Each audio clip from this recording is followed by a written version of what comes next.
আলাইহি ওয়াসাল্লামের কাছে মালাকুল মউত আসলেন, সালাম দা, আসসালামু আলাইকুম। আদম আলাইকুম আসসালাম। আদমের 100 জোড়া সন্তান, খুব খেয়াল করবেন। কত জোড়া? 100 জোড়া সন্তান। একজন বেজর সন্তান ছিল, নাম তার শীস আলাইহিস সালাম। আদমের কাছে যখন আজরাইল আসছে মেহমান সাজিয়া, আদমকে সালাম দিলেন, আদমের ঘরে প্রবেশ করলেন। শীস আলাইহিস সালাম যে, বাপ্পাজি এই মেহমানকে কোনোদিন তো আমি দেখি নাই, এর এমন মেহমান তো মক্কা মদিনায় এই জমিনের মধ্যে কোনোদিন দেখি নাই। আদম আলাইহিস সালাম ডাক দিয়ে বলে, বাবা শীস, এটা সেই মেহমান নয়, এটা সেই মেহমান যিনি মানুষের জীবনে একবার আসে। এই মেহমান কিসের জন্য আসছে একটু জানতে দাও। ডাকতে বলে, বাবা শীস, তুমি একটু আড়ালে যাও, মেহমানের সঙ্গে কথা বলবো। আব্বাজান, মেহমানকে আপনি কথা বলবেন, ঠিক আছে, সুযোগ করে দিলেন। মেহমানের সঙ্গে কথা বলে। শীস আলাইহিস সালাম দরজায় দাঁড়ায় দাঁড়ায় শুনতে চায়। শীস আলাইহিস সালাম দরজায় দাঁড়ায় আছে এবং আজরাইল আলাইহিস সালাম আর আদম আলাইহিস সালাম কথা বলে, সালাম বিনিময় করে। ডাকতে বলে, আদম, তুমি জান্নাতের মধ্যে ছিলা, সেখান থেকে বিতাড়িত হইলা, সেখান থেকে তোমার দুনিয়ায় পাঠানো হলো। ও বাবা আদম, তোমার দুনিয়ার জিন্দেগির হায়াত শেষ হয়ে গেছে। এখন আল্লাহ পাক আমারে পাঠিয়েছে এই দুনিয়া থেকে বিদায়ের জন্য, কারণ আমাকে পাঠিয়েছে আপনাকে নিয়ে যাওয়ার জন্য। আপনি যদি কিছুদিন থাকতে চান তাহলে থাকতে পারেন, আর যদি যেতে চান তাহলে আমি আপনাকে সঙ্গে করে নিয়ে যাব। এখন আপনারই মতামত, আপনি বলেন কোনটা করবেন। আপনি কি আমার সাথে যেতে চান না কিছুদিন থাকতে চান? আদম আলাইহিস সালাম সন্তানদের দিকে তাকাইয়া চিন্তা করে, আরে এখন আমার একটা কাজ বাকি আছে। পৃথিবীর মধ্যে রব্বুল আলামিন আমাকে 100 জোড়া সন্তান দান করলো। এই 100 জোড়া সন্তানের মধ্যে একজন বেজোড় সন্তান আছে, নাম তার শীস আলাইহিস সালাম। মারহাবা। এই শীস তো এখনো অবিবাহিত, তার কোনো জোরের কোনো সন্তান নাই। এখন যদি আমি বাবা হইয়া আমার সন্তানের একটা দায়িত্ব পালন করে না যাই, সন্তানকে যদি বিবাহ না দিয়ে যাই, কিয়ামতের ময়দানে যখন সন্তান বল, বাবা আমি তো বিবাহের উপযুক্ত ছিলাম, আমাকে তো বিবাহ করাও নাই, এই দায়ী হয়ে যাব কিয়ামতের ময়দানে। দুইটা, একটা চিন্তা করলেন। দ্বিতীয় চিন্তা, ডাক দিয়ে বলেন, আজরাইল আলাইহিস সালাম, তুমি আমাকে নিতে আসছো, তবে দুনিয়ার ফল ফলাদি অনেক খাইছি, আমার মন চায় ওই জান্নাতি নেওয়া ফল খাইতে, আমার মন চায় জান্নাতি আপেল খাইতে, আমার মন চায় জান্নাতি ফল ফ্রুট খাইতে। যদি তুমি পারো আমাকে এনে দাও, এগুলো আমি প্রাণ ভরে খাবো, যাওয়ার আগে, ইন্তেকালের আগে আমি এগুলো খাবো। শীস আলাইহিস সালাম কথাগুলো শুনলেন। এবার আজরাইল যখন বিদায় হয়ে গেলেন, ডাকতে বললেন, বিদায়ের আগে ডাকতে আদম আলাইহিস সালাম বলে, ও আজরাইল, শোনো শোনো আজরাইল, আমি দুনিয়ার মধ্যে আর বেশি দিন থাকতে চাই না, কারণ আমিও বুড়া হয়ে গেছি, এখন আর কষ্ট আমার ভালো লাগে না, এত কষ্ট করে ইবাদত বন্দেগী করি। আমার বাবারা খুব খেয়াল করেন, তুমি আল্লাহকে যা বলবা, দুইটা দাবি। একটা দাবি আমার, 1 নাম্বার দাবি আমার শীষের জন্য যেন একটা নারীর ব্যবস্থা করে দেয়, আমি যেন আমার শীষকে বিবাহ দিতে পারি, সেরকম একটা মেয়ে যেন আমার জুটায় দেয়। 2 নাম্বার দাবি, মরণের আগে আমার জন্য জান্নাত থেকে কিছু ফল নিয়ে খাওয়ার ব্যবস্থা করে দেয়। এই 2টা পরে যখন দায়িত্ব পালন হয়ে যাবে, তুমি আমার রূহটা নিয়ে যাবা, তখন আর তোমার বাধা দিব না। যাও তুমি মাওলার কাছে যাও, জোরে জোরে চিল্লায় বলো আল্লাহু আকবার। আদম আলাইহিস সালাম বলে, বাবা শীস, তুমি একটা আমার ফলের ব্যবস্থা করো, জান্নাতি ফল খাইতে মন চায়। শীস বলে, ও বাবা আদম, তুমি হলে প্রথম নবী, দুনিয়ায় পাঠাইলো তোমার আগে, জান্নাতের মধ্যে রাখলো আগে। ও আমার আব্বা জান, আপনার সঙ্গে অনেক সুসম্পর্ক আমার আল্লাহ, আপনি চাইতে দেরি দিতে দেরি নয়, আপনি একটু চান আদম কয় বাবারে আমি চাইবো না আমার জন্য উকলাতি করবি তুই, কারণ তুই আমার কলিজার টুকরো সন্তান। বাবার জন্য রে তুই চাবি আল্লাহর দরবারে। যখন চাবি আল্লাহ, আমার বাবা ফল খাইতেছে, আমার রব্বে কারীম তোর ডাক যদি শোনে, যদি আমার পরে নবুয়তি কাউকে দেয়, সেটা দিবে তোমারে। আর তোমার আল্লাহর সঙ্গে এমন একটা সম্পর্ক রাখতে হবে, চাইতে দেরি দিতে দেরি নাই। সুতরাং আমার বর্তমানে থাকবে বাবা তুমি ব্যবস্থা করে দাও, কারণ আমি তোমার দাবি তোমার কাছে দাবি করলাম, তুমি আমার রব্বে কারীমের কাছে বলে জান্নাতি ফলের ব্যবস্থা করে দাও। জোরে জোরে চিল্লায় বলা যাবে না সুবহানাল্লাহ। এবার আজরাইল যে বলে আল্লাহ তোমার আদম দুইটা দাবি করেছে, একটা দাবি সে জান্নাতি ফল খেতে চায়, 2 নাম্বার দাবি তার একমাত্র ছেলে হযরত ঈসা আলাইহিস সালাম, সে বিয়ে করে না, এখনো বয়স হয়ে গেছে, এখনো অবিবাহিত রেখে মরতে চায় না, কারণ তার সঙ্গে একটা সঙ্গী দেওয়ার জন্য আল্লাহ গো চাইছে। এখন তো আমি অল পৃথিবী ঘুরে দেখলাম শিশের সঙ্গে দেওয়ার মতো কোনো মেয়ে নাই, কারণ শিশের সঙ্গে কোনো জোড়া নাই। আদম আলাইহিস সালামের 100 জোড়া ছেলে জোড়ায় জোড়ায় হয়েছে, এটার লগে এটা বড়টার লগে ছোটটার হয়েছে, ছোটটার লগে বড়টার হয়েছে, কিন্তু শিশের লগে কারে দিব? শিশের সঙ্গে বিয়ে দেওয়ার মতো কোনো মেয়ে নাই। বড় বিপদের মধ্যে আছি। এখন তো আমি অল পৃথিবী ঘুরে আসলাম, আজরাইল কল্লা সারা পৃথিবী ঘুরে আসলাম, কোথাও কোনো মেয়ের সন্তান পাইলাম না, কোথাও কোনো সিঙ্গেল মেয়ে নাই, সব স্বামী আছে। এখন অন্যের স্বামী আছে, যেহেতু অন্যের হক আদায় করার জন্য আমার বাবারা আমার ওই ভাইয়ের হক নষ্ট করা যাবে না। আর আমার দেশের যুবকরা কি করেছে শুনে নেন। আদম আলাইহিস সালামের ছেলে এক ছেলের হক আর এক ছেলে আদা নষ্ট করে নাই, এক ছেলের বিবি আরেক ভাইয়ের সম্পদ নষ্ট করে নাই। কিন্তু আমার দেশের ভাইয়েরা স্বামী থাকে বিদেশে, মেয়েরা বিলিয়ে দেয় অন্য পুরুষের কাছে, সতীত্ব বিলিয়ে দেয়। মা বোনেরা শোন, গভীর মনোযোগ শোন, এ যুবকেরা শোন, আল্লাহ রাব্বুল আলামিন পাঠাইলো আজরাইল, ওই খুঁজায় জিবরিল, অল পৃথিবীর মধ্যে কোন অবিবাহিত নারী আসেনি, আমার শিশের সঙ্গে দেওয়ার মতো কেউ আসেনি। সারা পৃথিবী ঘুরলেন, কোথাও কোনো সিঙ্গেল মেয়ে পাইলেন না, প্রত্যেকেরই স্বামী আছে। স্বামীর হক নষ্ট হবে যদি শিশের সঙ্গে বিবাহ দেয়। আল্লাহ কয় জিবরিলে পাইছনি কোনো সিঙ্গেল মেয়ে? কয় না না, কোনো সিঙ্গেল মেয়ে পাই নাই, সব তো ডবল আছে, স্বামী স্ত্রী দুজন জোড়ায় জোড়ায় মিলে গেছে। আমার আল্লাহ কয় তাহলে আমি আল্লাহ জোড়া মিলাইব, চলে যাও জান্নাতের মধ্যে।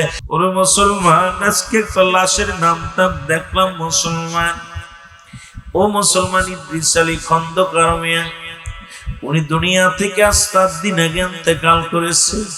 কলার ভেয়ার মধ্যে 3টা কলা গাছ একত্রিত করিয়া বাবার লাশ, 2 ছেলে আমেরিকায়, 1 ছেলে মুসলমান বড় অফিসার, কিন্তু মহল্লার মধ্যে মাটি দেওয়ার মতো কোনো জায়গা নাই।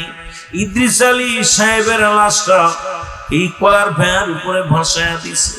লেখা আছে যদি কোন সহৃদয়বান মানুষ যদি কারোর পাশে আমার বাবার লাশটা যদি কোনো ব্যক্তি পান, আমার বাবাকে একটু মাটি হালা করবেন, দাফন করবেন, আমাদের একটু জানায়া দিবেন কোন জায়গা আমার বাবা জানের কবরটা দেয়া হয়। আমরা যদি কোনোদিন জানতে পারি, যেন সময় করে বাবার কবরটা জিয়ারত করতে পারি।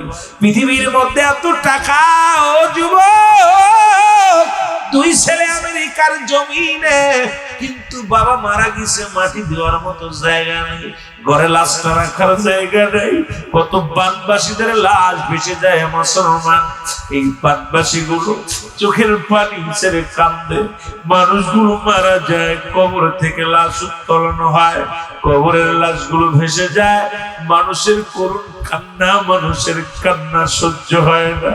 ও যুবক, একদিন আমিও চলে যাব, এই অন্ধকার কবরটা হবে একমাত্র আমার আপনার সাথী, কেউ লাগবে না। বন্ধু বান্ধব এসে বলবে উপরে টিন দিয়া কবর করো, রাতেই লাশটা দাফন করে দাও। এরা যতই বৃষ্টি হোক, যতই তুফান হোক, পৃথিবীর মধ্যে যত বড় তুফান হোক না কেন রে, হয়তো 1 ঘন্টা 2 ঘন্টা লেট হবে, আপনার আপন জনের আসিয়া আপনাকে চিরবিদায় করে দিবে। কত কবর দেখলাম, কবর খোঁড়া পর এই কবরের মধ্যে পানি উঠে গেছে, কবরের ভিতরে বাঁশ দিয়ে, কবরের ভিতরে কলা গাছ দিয়ে লাশখানা রেখে দিছে, কেউ তার উপরে রাখে নাই। আহারে সাদের ঘর, সাদের বাড়ি, সাদের স্ত্রী, সাদের ছেলে মেয়ে, তাদের জন্য এত কিছু করলাম, যাদের জন্য এই দুনিয়ার মধ্যে কতই না কত কষ্ট করলাম, যাদের জন্য ভ্যান চালাইলাম, দিন মজুরি কাজ করলাম, যাদের জন্য বিদেশে কামলা দিলাম, যাদের জন্য চুরি করলাম, যাদের জন্য কতই না সুদ ঘুষ খাইলাম, যাদের জন্য এত কিছু করলাম, কিন্তু মরণের পর দেখি কেউ আমার নয়, কেউ আমার নয়, সবই মুসলমান, সব আমার পর, সব আমার পর। হায়রে যুবক, কালীগঞ্জ থানার যুবকেরা রে, এমন একটা দিন আসবে রে, যেদিন আমিও চলে যাব, আমিও চলে যাব, সবাই ভুলে যাবে, রুহুল আমিন সিদ্দিকী আর নাই। হয়তো একটু দোয়া করবে, হয়তো চোখের পানি ছেড়ে কাঁদবে, দুদিন পরে ভুলে যাবে। কত আমার খুলনা বিভাগে কত আলেম ছিল, যাদেরকে এত স্মরণ করতাম। মুসলমান প্রফেসর সৌরভ ভাই, মুসলমান গভীর মনোযোগ, মুসলমান গভীর মনোযোগ শুনে নেন। ওই দুনিয়ার মধ্যে আব্দুর রব যশোরী সাহেব মুসলমান, তাই শুধু নয়, কোথায় মুসলমান শোনো, মুসলমানই এই জিনেদা জেলার বড় গৌরব ছিল আবুল কাসেম জিয়াদি সাহেব, আবুল হাসেম যশোরী সাহেব।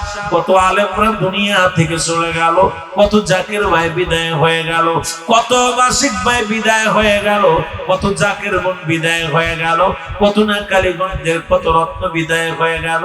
এই রকম আজিজুল ভাইয়ের মতো নয়, হাজার হাজার জাকির ভাইয়েরা আজকে দুনিয়া থেকে চলে গেছে। কেবা কয়েকজনের স্মরণ করে, কেবা কয়েকজনের জন্য কান্দে। এরে মুসলমান, দুদিন তিন দিন পরে, 2 মাস 2-4 বছর পরে ভুলে যাবে। তবে এমন একটা দরবারের মুরিদ আমরা হয়েছি, কিয়ামত পর্যন্ত, যতদিন পর্যন্ত এই দরবার থাকবে, একজন জাকির দুনিয়ার মধ্যে জিন্দা থাকবে। দোয়া চাইলেও পাবো, না চাইলেও পাবো, কারণ বিশ্বলীর মুরিদ হওয়ার কারণে আমাদের মর্যাদা বেড়ে গেছে, আমাদের মর্যাদা বেড়ে গেছে, দাম বেড়ে গেছে। আপনি দোয়া করলেও চাইলেও পাবেন, না চাইলেও পাবেন। আজকে আমাদেরকে নিয়ে যারা হিংসা করেন, জাকিরদেরকে নিয়ে উপহাস করেন, জাকিরানদেরকে নিয়ে আপনারা যারা মুসলমান, যারা আমাদেরকে নিয়ে হাসি তামাশা করেন, একবার বয়া বয়া চিন্তা করেন। এমন একটা আজকে বাবা সন্তান, বাবা মারা গেলে সন্তান কিছুদিন পরে ভুলে যায়, স্ত্রী স্বামী মারা গেলে কিছুদিন পরে ভুলে যায়, স্ত্রী মারা গেলেও স্বামীও ভুলে যায়, ভাই চলে গেলে ভাই ভুলে যায়। কিন্তু এমন একটা দরবারে মুরিদ হইলাম, কিয়ামত পর্যন্ত যতগুলো দোয়া হয় জাকির ভাই বোনদের জন্য, আশিক ভাই বোনদের জন্য, কিয়ামত পর্যন্ত দোয়া চলবে। এই জন্য আমি বলবো আপনাদেরকে, যারা বিশ্ব জাকির মঞ্জিলে বায়াত গ্রহণ করেছেন, আপনাদের কপাল ভালো। এই বিশ্ব জাকির মঞ্জিলে মুরিদ হওয়ার জন্য ভাগ্য লাগে, কপাল লাগে। এদেরকে যতই আপনার উপহাস করেন, যতই বেদাতি বলেন, যতই নাজাত বলেন, যতই কাফের বলেন, আর যতই ফতোয়া দেন, শুনে নাও, একমাত্র জাকিররা ছাড়া এই রকম দিবানিশি কেউ কারোর জন্য দোয়া করে না। জোরে জোরে চিল্লায় বলা যাবে না, ঠিক কি না? অসংখ্য বড় বড় নেতারা ছিল, যারা দুনিয়া থেকে বিদায় হয়ে গেল। আপনার ঠিকানা 3.5 হাত একটা জায়গা, এই দুনিয়ার কত সম্পদ লইয়া দুনিয়ার মধ্যে কতই না হট্টগোল করলাম। ও যুবক বন্ধুরা, শুনে নাও, যে কথাগুলো বলি দিলের কান্ডা লাগে, শুনে নাও। 1 নাম্বার হলো মরণ, 1 নাম্বার হলো মানুষের মরণ। এই মরণের কথা বলতে যাইয়া আল্লামা মুফতি আমজাদ আলী সাহেব একটা কিতাব লিখলেন। কিতাবের নাম্বার শুনিয়া, এই কিতাবের মধ্যে লিখলেন, বলে দুনিয়ার মানুষ শুনে নাও, মানুষ যখন সাধারণ মৃত্যুবরণ করে 70টা তাজা উটের গায়ের চামড়া জবাই না করিয়া উল্টো দিকে টান দিয়া লবণের মরিচ লাগা দিলে যতটুকু যন্ত্রণা হয়, ও যুবক শোনো, শোনো, যতটুকু যন্ত্রণা হয় এর চাইতে 70 গুণ যন্ত্রণা হলো একটা সাধারণ মৃত্যু। এখন যারা মরণকালে পায়খানা করে দেয়, মরণের সময় যারা প্রস্রাব করে দেয়, মরণের সময় যাদের চোখ দুটি বড় বড় হয়ে যায়, মরণের সময় যাদের জিহ্বা বাইর হয়ে যায়, তাদের মরণটা কত কঠিন হয়। আর সাধারণ মৃত্যু যদি এত কঠিন হয় রে,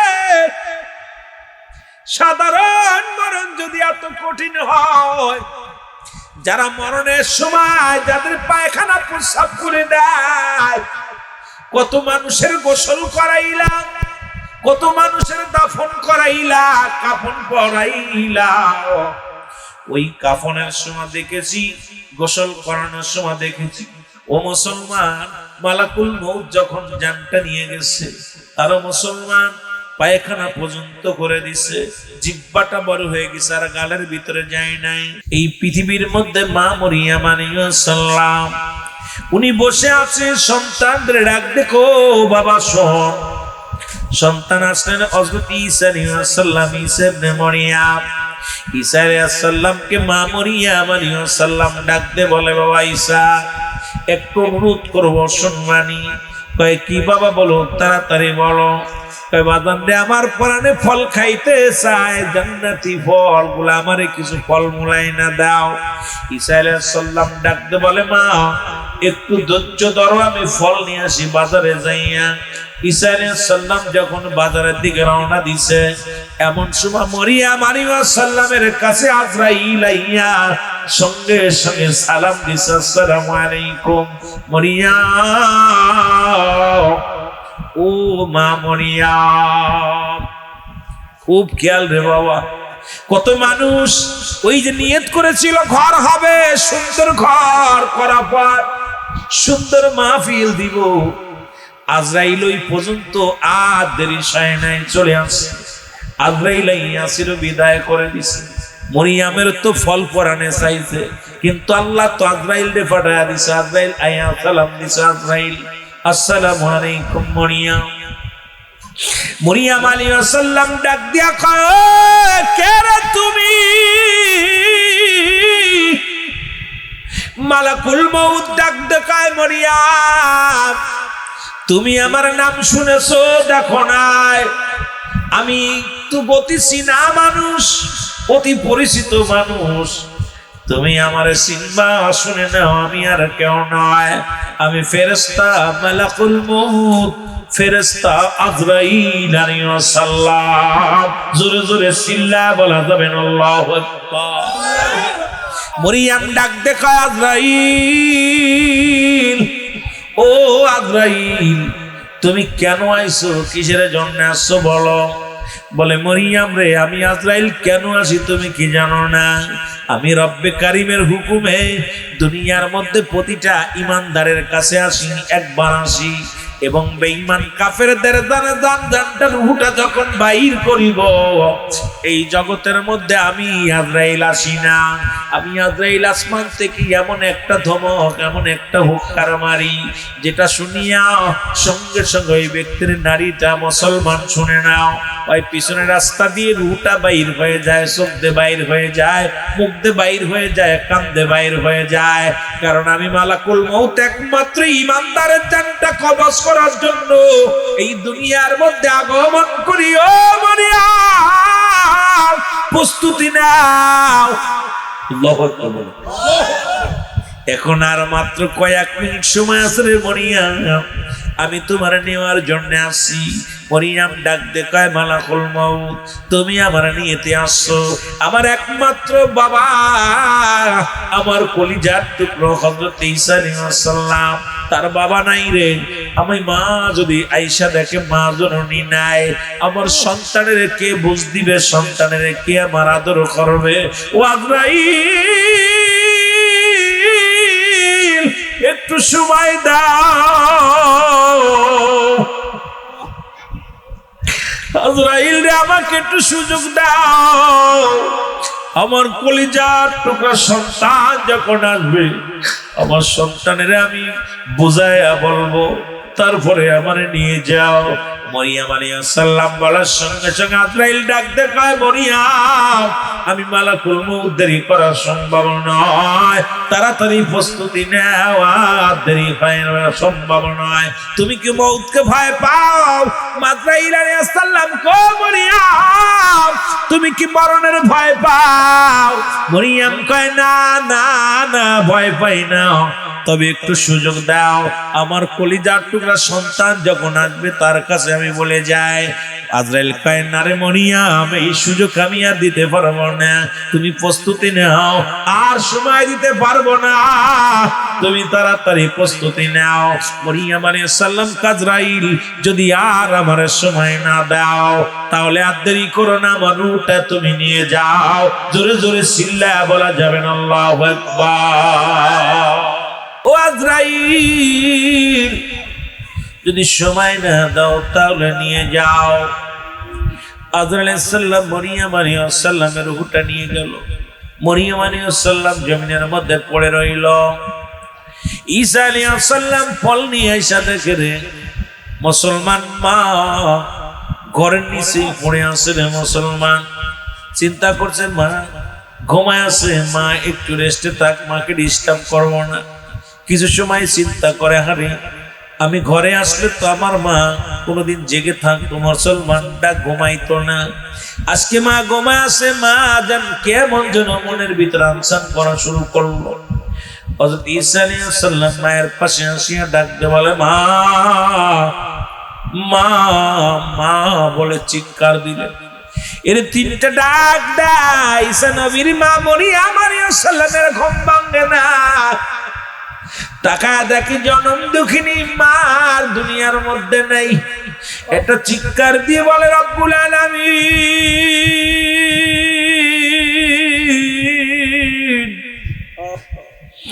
এই দুনিয়ার মধ্যে বাকি বাবার একা দেখি না,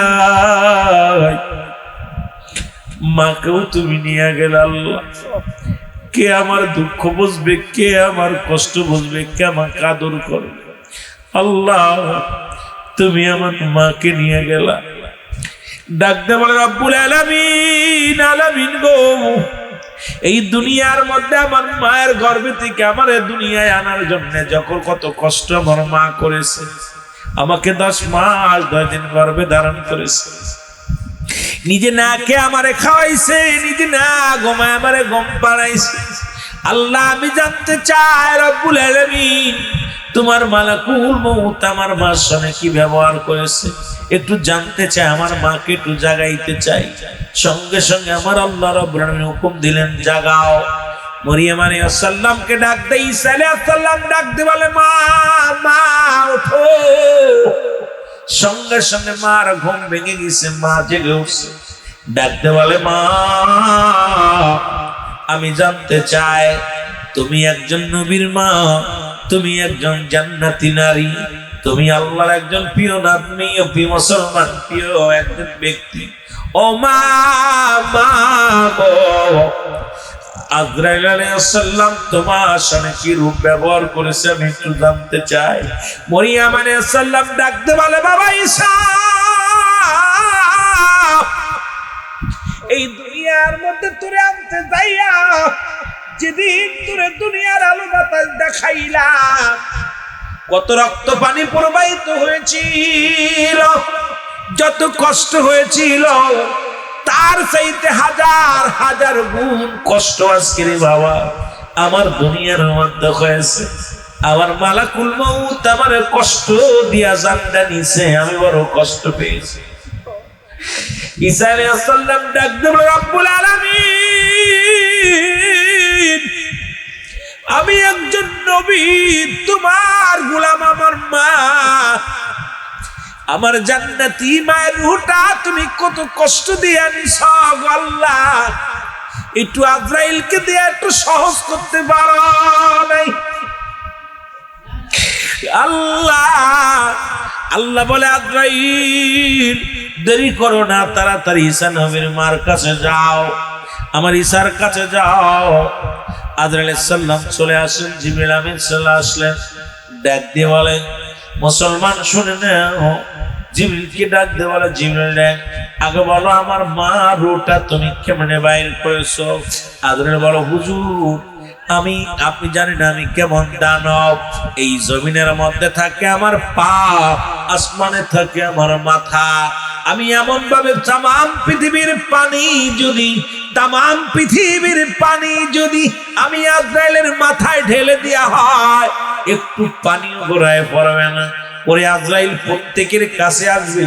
যারা আজকে বাজার ঘাটে ঘুরে, হয়তো আজরাইল ওদের চিনবে না। যারা মাহফিল থেকে উঠে গেল, হয়তো আজরাইল তাদের চিনবে না। মুসলমান যারা বাজে কাজে আসে, তাদের মনে আজরাইল চিনবে না। যারা ইয়াবা ফ্যান্সিরিলের সঙ্গে জড়িত, তাদের হয়তো আজরাইল চিনবে না। তোরে কোন ঠিক কিনা? চিনবো নি? আজরাইল আলাইহিস সালাম ডাক দিয়ে বলে, হে আল্লাহর নবী,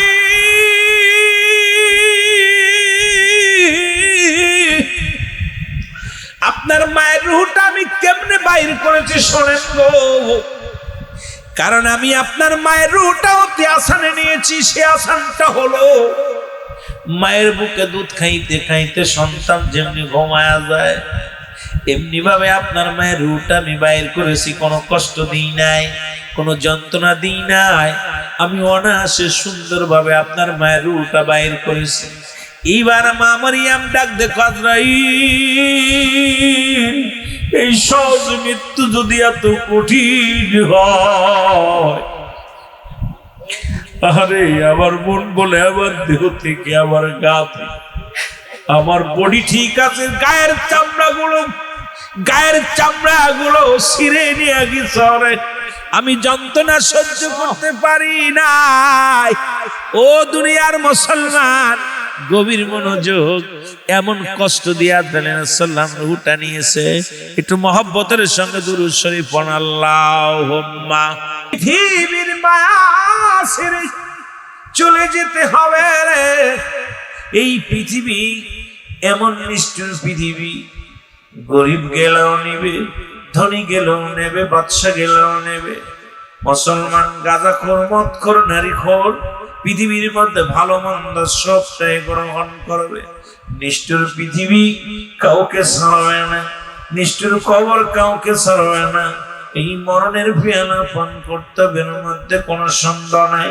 কখন যেন মরণ হয়ে যায়। মানুষের মৃত্যু হয় দুইটা টাইমে, একটা হলো রাতের বেলা, একটা হলো দিনের বেলা। ও যুবক শোনো শোনো শোনো গো, 1 নাম্বার হলো রাত্রে মরণ হয়, 2 নাম্বার হলো দিনে মরণ হয়। এই দুইটা টাইমে মরণ হয়। এই মরণ থেকে বাঁচা বড় দায়রে মুসলমান শুনে নাও। এই পৃথিবীর মধ্যে মুসলমান শুনে নাও, আদম আলাইহিস সালাম থেকে শুরু করে আখিরি নবী রাহমাতুল লিল আলামিন পর্যন্ত কত পয়গম্বর, কত নবী আগমন করলো। কেউ দুনিয়ার মধ্যে নাই, থাকাও সম্ভব নয়। চিরবিদায় নিতে হবে। জোরে জোরে চিল্লায় বলা যাবে না, ঠিক কিনা? জোরে বলেন ঠিক কিনা? রাতারাতি কাফনের কাপড়ের দাম বেড়ে যায়। যদি খালি জানতো যে আগামীকাল কিয়ামত হবে, তাহলে আজকে রাত্রে আপনি দেখতেন জায়নামাজের দাম বাড়তো, তসবির দাম বাড়তো, আর আপনার কিসের কাপড়ের দাম বেড়ে যেত। এই হলো, কিন্তু ও যে মরে যাচ্ছে এই চিন্তার ভিতরে নেই। এই হলো আমাদের অবস্থা। তা বলতেছিলাম 3 নাম্বার হলো আপন পিতামাতা যখন দুনিয়া থেকে চলে যাবে, তাদের ঋণ পরিশোধ করা। মারহাবা বলেন, আর একটু জোরে বলেন। কিন্তু আপনাদের সবার শিক্ষণীয় বিষয় বলছি, আমি গল্প করে বলতেছি তাড়াতাড়ি বলার জন্য। 3 নাম্বার। 4 নাম্বার হলো তাদের ওসিয়াত পূরণ করা। আজকে যখন এখানে আসছি, মাহফিল আমার সহকারী নিচে মেহেদী হাসান সিদ্দিকী সাহেব, উনি বলতেছে ভাইজান, আমি বলছি মাহফিল হবে কেমনে? বলছে ভাই উনি ওসিয়াত করে গেছেন। উনি মৃত্যু সজ্জায় যখন উনি বলে গেছেন তার ভাইদের, আপনজনদের বলে গেছে, ভাইরে বলে গেছে যে সিদ্দিকী সাহেবের দিয়ে একটা মাহফিল করবা, আমি এই ঘরটা কমপ্লিট হলে একটা মাহফিল করবো। আজকে উনি আমাদের মধ্যে নাই, উনি ওসিয়াত করে গেছে। সুতরাং ওসিয়াত পালনের মাহফিলটা এটা আপনাদের জন্য ফরজ ছিল। আজকে যারা করতেছেন, এই মাহফিলে যারা অংশগ্রহণ করলেন, আপনারা বাবা মায়ের, আপনার জাকের ভাইয়ের ঋণ পরিশোধ করলেন। কারণ তার ওসিয়াত গুলো পূরণ করতে হবে। শরিয়াত মোতাবেক ওসিয়াত করে গেছে। মাহফিল হবে কারে দিয়ে? বক্তা অমুক বক্তারা আনবেন। মাহফিল হওয়া বড় জিনিস না। আমিরুল আমিন সিদ্দিকী আপনাদের মাঝে পৌঁছে গেছি। আপনারা এখানে মিলাদ হয়েছে, জিকির হয়েছে। এখন বৃষ্টি হোক, ঝড় হোক, মাহফিল না হোক, মাহফিল সাকসেসের মধ্যে কোনো সন্দেহ নাই। জোরে বলেন ঠিক কিনা?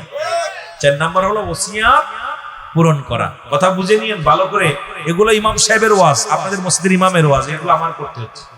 ইমাম সাহেবরা করবে না, কারণ আমরা ইমামরাই তো নিজেরা দায়িত্ব পালন করি না। কথা বুঝেননি? যেগুলো বলতেছি ইমাম সাহেব শুনলেও শুনেন, যদি মুসল্লিরা শুনেন তো ভালো করে শুনে নিন, লিখে নিন। 4 নাম্বার হলো ওসিয়াত পূরণ করা। 5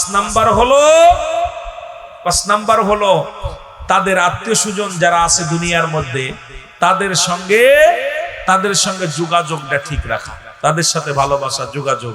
বাবা মায়ের আত্মীয় স্বজন যারা আছে, আমার জাকের ভাই যখন চলে গেছে, তাদের সন্তান যারা আছে, আমার জাকের ভাইরা যারা আছে, তাদের সাথে যে সম্পর্ক তার সন্তানেরা ভালো না রাখে, তার বাবা কবরে কষ্ট পাবে। এই জন্যে তাদের আত্মীয় স্বজন যারা আছে, জাকের ভাইরা যারা আছে, তাদের সাথে চলাফেরা করতো, তাদের সঙ্গে সুসম্পর্ক রাখা। সুবহানাল্লাহ বলেন না? সুসম্পর্ক রাখা। আজকের মাহফিলের মাধ্যমে একটা সুসম্পর্ক, এলাকায় যারা জাকের ভাইরা আছে, সে তো চলে গেছে কবরে, আজকে যখন তার ছেলে, তার ভাই, তার বন্ধু সবাই মিলে যখন মাহফিল হচ্ছে, যাদের সাথে চলাফেরা করতো তারা আজকে মাহফিলে আসবে, তারা খবরটা শুনছে, তাহলে সুসম্পর্ক হলো, এটা তার বাবার কবরে শান্তি পেল। সুবহানাল্লাহ বলেন। আর একটু জোরে বলেন। কবরে শান্তি পেল, এই জন্যই সুসম্পর্ক রাখতে হবে। নাম্বার 6 হলো পিতামাতা আপনজন যখন মারা যাবে, নাম্বার 6 হলো যে তাদের আপনজন প্রতিবেশী যাদের আছে তাদেরকে সাহায্য সহযোগিতা করতে হবে। যারা গরিব থাকবে, আজকে উনি একটা ঘর দিয়েছে, ধরেন কথার কথা বলতেছি, একটা ঘর দিচ্ছে, সুন্দর একটা ঘর, এই ঘরটা দিচ্ছে, আপনার ভাইয়ের ঘর নাই, যদি ভাই পারে তাকে 500 টাকা দিল, 1000 টাকা দিল, 2 টিন কিনে দিল, সাহায্য সহযোগিতা করতে হবে, যদি বাবাকে কবরে শান্তিতে রাখতে হয়। মাশাআল্লাহ, ভালো করে শুনেন ইমাম সাহেবরা, মৌলবীরা, আলেমরা শোনেন। বাবাকে যদি সুখে রাখতে হয় কবরে, 6 নাম্বারটা হলো তার আপনজন প্রতিবেশী যারা আছে তাদেরকে সাহায্য সহযোগিতা করতে হবে। সুবহানাল্লাহ বলেন না? সাহায্য সহযোগিতা করলে বাবা কবরে শান্তি পাবে। মারহাবা বলেন। নাম্বার 7 হলো, নাম্বার 7 7টা হকের কথা ওয়াজ কিন্তু হয়ে গেছে না, এই 7টা হক যদি ওয়াজ করতাম আজকে রাত শেষ, আপনাদেরকে নিয়ে আমি 3 ঘন্টা ওয়াজ করতে পারতাম, কিন্তু আপনাদেরকে আমি ফাঁকি দেব না বিলে আমি আপনাদেরকে বিস্তারিত অল্প সময়ের মধ্যে অনেক ওয়াজ করে ফেললাম। আমার বাবার, আমার নাম্বার 7 হলো পিতামাতার কবরটা বেশি বেশি করে সময় করে জিয়ারত করতে হবে। সুবহানাল্লাহ বলেন। আজকে আমার ভাই দুনিয়ার মধ্যে নাই, আমার ভাই আজকে নাই, তার জন্য আপনারাও দোয়া করবেন, তার ছেলে দোয়া করবে, তার ছেলে জিয়ারত করবে, জাকের বেড়া জিয়ারত করবে, কারণ সময় করে জিয়ারতটা করতে হবে, তাহলে আপনার বাবা মা আপনজন কষ্ট থাকবে না, কবরে শান্তি পাবে। এই 7টা হক যদি আদায় না করেন, আপনি সন্তান হিসেবে পিতামাতার সঙ্গে কোনো সম্পর্ক পিতামাতা থাকবে না। আল্লাহু আকবার বলেন। তুমি এমন করে যাইবা সেরে ভাইজান জানা ছিল না আমার, জানা ছিল না, আমি দেখা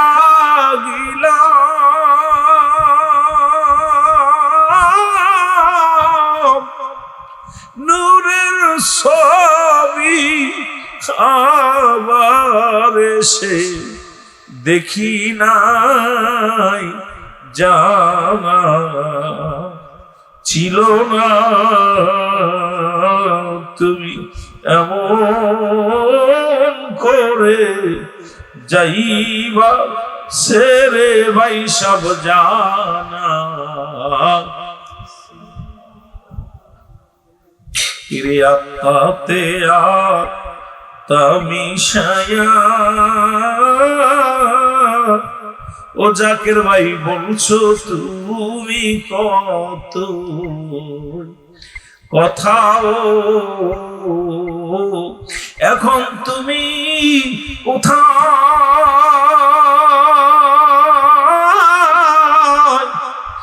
আমি কোথায়, কেউ তো কারু দেখি না, জানা ছিল না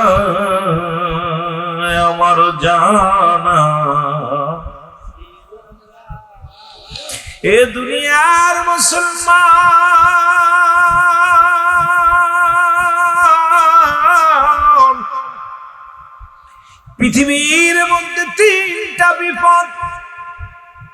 নাম্বার 1 হলো মানুষের মরণ। 1 নাম্বার বিপদ হলো মরণ, 2 নাম্বার বিপদ হলো কবর, 3 নাম্বার বিপদ হলো কিয়ামতের ময়দান। 1 নাম্বার বিপদ মরণের পেয়ালা পান করতে হবে, এর মধ্যে কোনো সন্দেহ নেই। ও যুবক বন্ধুরা, কত রাজা, কত বাদশা, কত দরবেশ, কত টাকাওয়ালা, ফিরআউন নমরুদ যারা খোদাই বলে দাবি করলো, খোদা বলে দাবি করলো, আজকে তারা দুনিয়ার মধ্যে নেই। আমিও থাকবো না, আপনিও থাকবেন না। ও দরদি বন্ধুরা শোনো গো, মুহাম্মদের সঙ্গে উচ্চ কণ্ঠে আওয়াজ দিয়ে বলেন আল্লাহুম্মা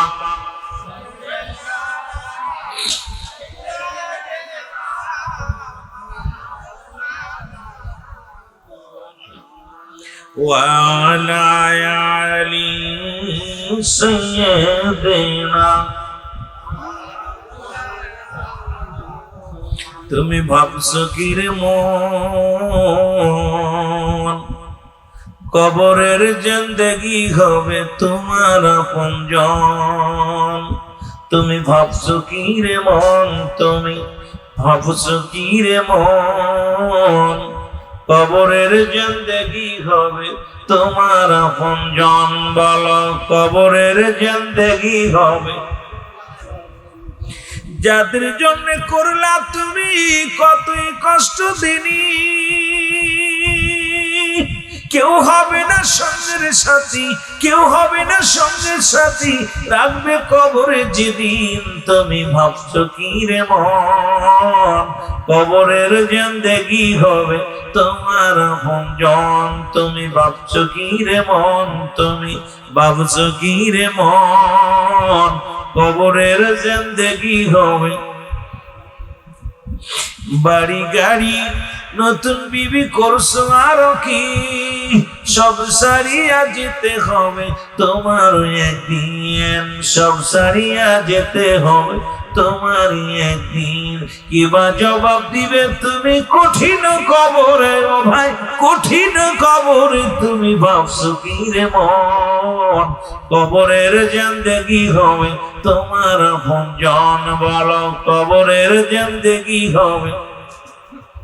তুমি ভাবছো কি রে মন, তুমি ভাবছো কি রে মন, কবরের জিন্দেগি হবে তোমার আপনজন? বলো, কবরের জিন্দেগি হবে? এই দুনিয়ার মুসলমান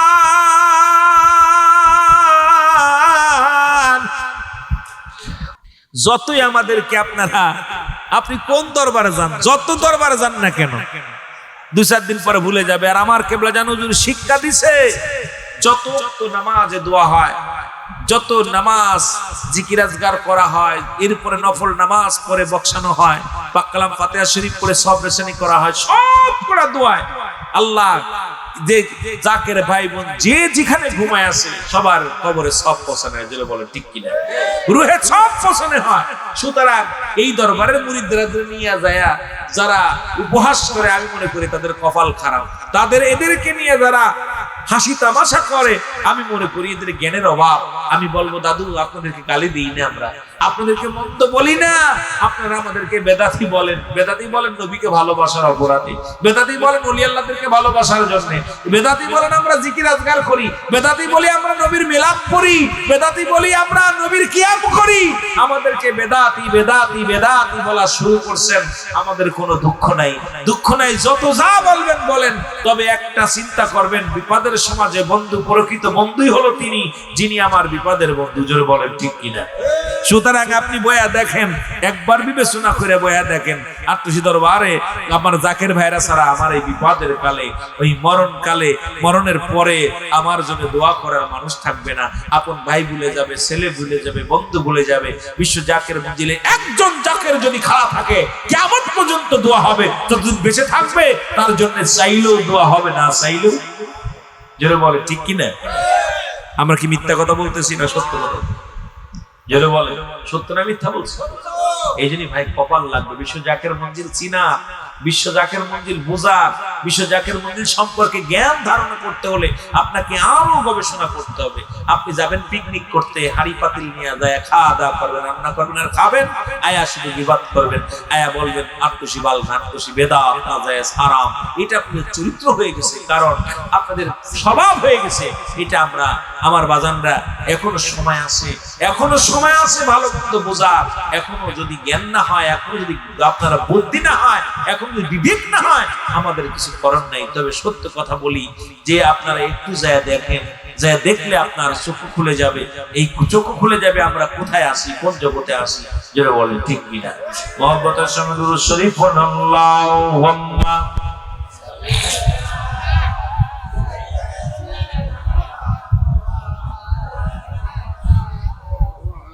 ওয়ালা আলি সাইয়্যিদিনা। আরো জোরে বলেন আল্লাহুম্মা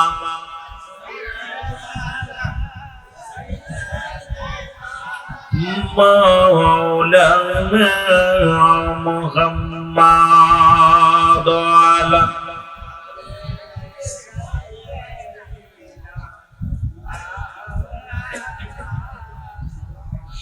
बादशाह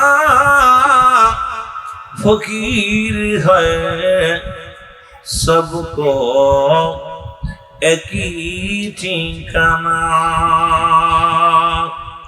बादशाह फकीर है सबको एक ही ठिकाना। के राजा के बादशाह ও যুবক, গরিব মারা গেলে 3.5 হাত কবর, ধনী মারা গেল 3.5 হাত কবর। আমার দেশের প্রধানমন্ত্রী 3 বার সফল প্রধানমন্ত্রী ছিলেন বেগম খালেদা জিয়া, উনিও মারা গেলেন, ওনার কবরটাও 3.5 হাত। একটা মোটাই একটু বেশিও দিতে পারে না, কম নেয় নাই। ও যুবক শুনে নাও, আজকে আমার দেশের যিনি মুসলমান শুনে নাও, মরিয়ম আলাইহিস সালাম বারবার বলতো আজরাইল আমাকে একটু সুযোগ দাও, আমার ছেলেটা আসুক, কারণ আমি ঈসা আলাইহিস সালামের মা বাবার দায়িত্ব পালন করেছি। আমার ঈসা নবীর মা বাপ নাই, আমি অনেক কষ্ট করে লালন পালন করেছি। আমার ঈসা যখন আয়া দেখবে আরে কত সন্তান বিদেশে গেছে, বাবা মারে ইনকাম করব, বাবা বড় শোকে আছে, বাবা মারা গেছে, সন্তানটার লাশটা পর্যন্ত দেখতে পারে নাই, বাবার লাশ দাফন করতে পারে নাই, কাফন করতে পারে নাই, জানাজা পড়তে পারে নাই। গত কয়েকদিন আগে আমার বাড়ির পাশে একজন মারা গেল, সন্তান চাকরি করে আসতে পারে নাই, রাত 10টা 11টা পর্যন্ত ঠেকায় রাখছে, সন্তান আসতেছে সন্তান দেখতে পারে নাই। আবার গত পরশুদিনকে একজন মারা গেল আমার বাড়ির পাশে, তার 2 ছেলেই বিদেশে, 2 ছেলেই বিদেশে, সন্তান উনি গাড়ি অ্যাক্সিডেন্ট করে, মোটরসাইকেল অ্যাক্সিডেন্ট করে মারা গেল। আমার বাজানেরা বাবা বড় টাকা ইনকাম করতে, কিন্তু বাবা জানাজা দিতে পারলো না, বাবার জানাজায় শরীক হতে পারলো না। এই যে আমাদের দেশের অবস্থা, আপনার অবস্থা, আজরাইল আলাইহিস সালাম কখন চলে আসবে, আজরাইল আলাইহিস সালাম মালাকুল মউত যখন চলে আসবে, 1টা মিনিট বেশিও দিবে না, কমও দিবে না, সঙ্গে সঙ্গে পড়ে যেতে হবে। জোরে বলেন ঠিক কি না? মুহাব্বতের সঙ্গে জিকির করুন লা ইলাহা, আরো জোরে লা ইলাহা, মুহাব্বত লা ইলাহা,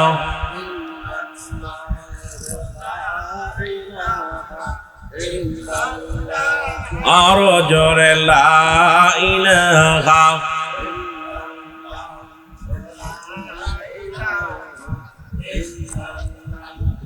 লা ইলাহা। তুমি কাউকে বানাইলা খলিলুল্লাহ, তুমি কাউকে বানাইলা রূহুল্লাহ, অগণর মুহাম্মদ সাল্লাল্লাহু, বলো নূর মুহাম্মদ। লা ইলাহা ইল্লাল্লাহ, জোরে লা ইলাহা, আরো জোরে লা ইলাহা, মুহাব্বত লা ইলাহা, লা ইলাহা মুহাম্মদ এর মুসলমান মরিয়ম আলাইহিস সালাম ডাকতে বলে আজরাইল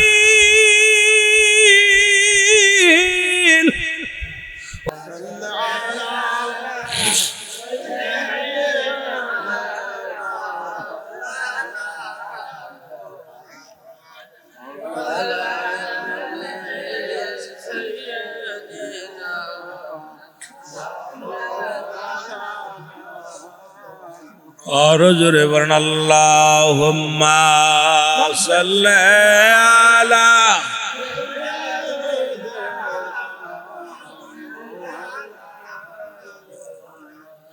वला अली सय्यदना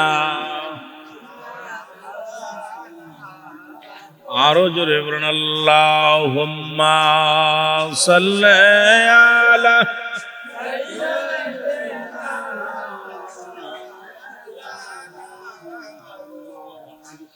वला अली सय्यदना ठंडा और जोरे मोहब्बत वरन अल्लाहुम्मा सल माइक लगा लो को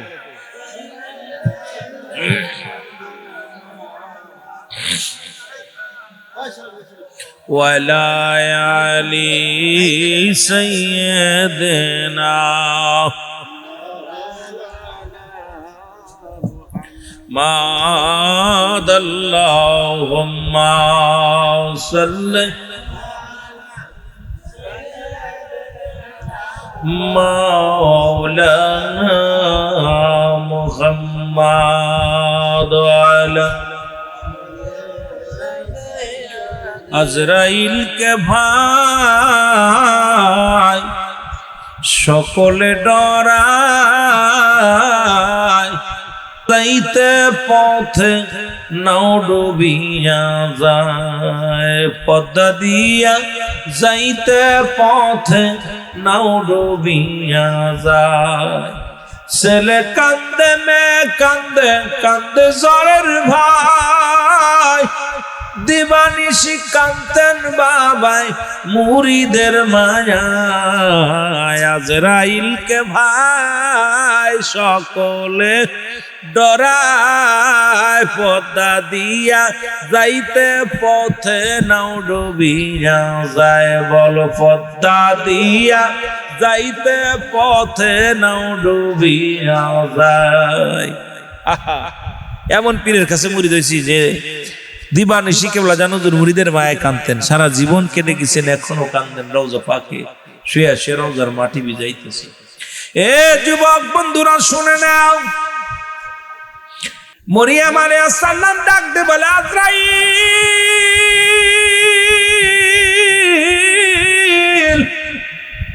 আমারে তুমি কি শুনাইলা এই যদি হয় সহজ মৃত্যু আজরাইল তাহলে কঠিন মৃত্যুটা কেমনে হয় ওরে আজরাইল আমি সইতে পারি না এত যন্ত্রণা এত কষ্ট রে মুসলমান এই মালাকুল মউত আসবের মধ্যে কোনো সন্দেহ নাই জোরে বলেন ঠিক কিনা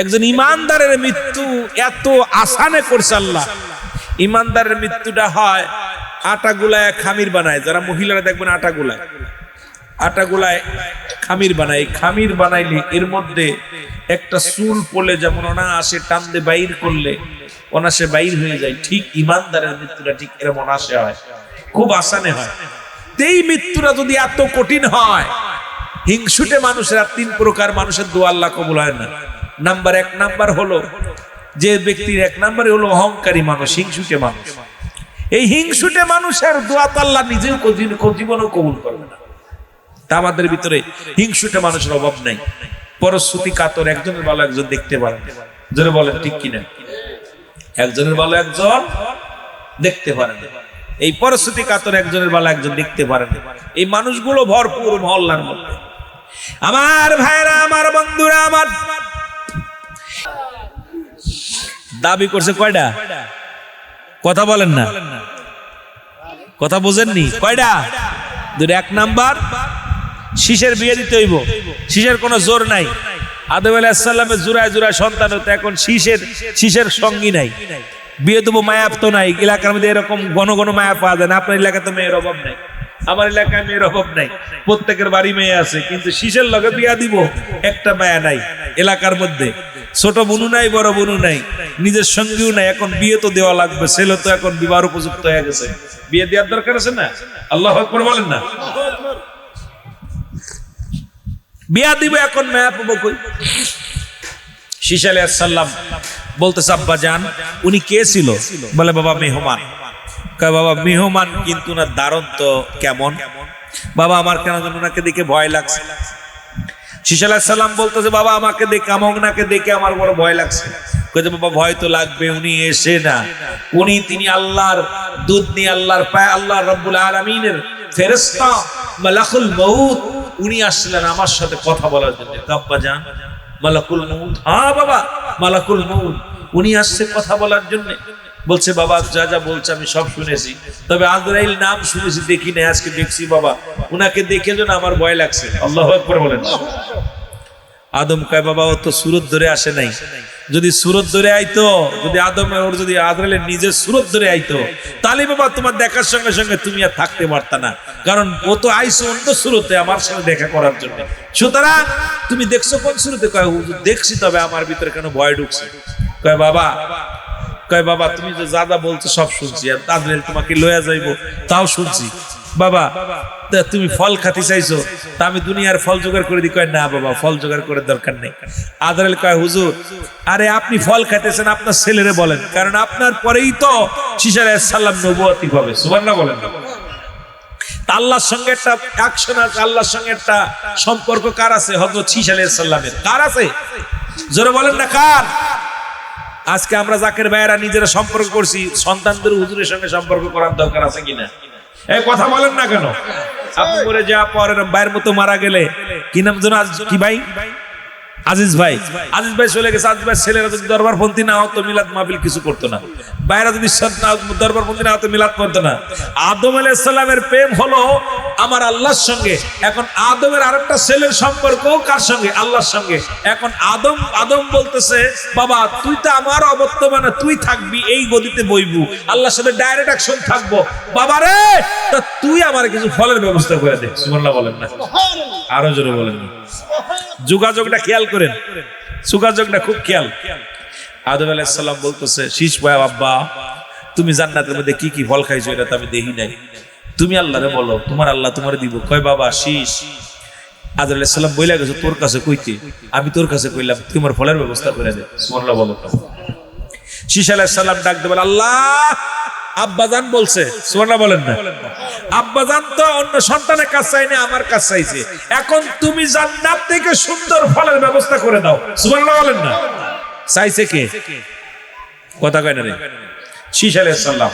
আমার জাকের ভাই চলে গেছে, আল্লাহর কাছে চাইবো, আল্লাহ আমার জাকের, আমার বাবা আমার জাকের ছিল, আমার চাচা জাকের ছিল, আমার জাকের ছিল, আমার খাজা বড় সিলাই দয়া করো। আর বলেন না মারহাবা?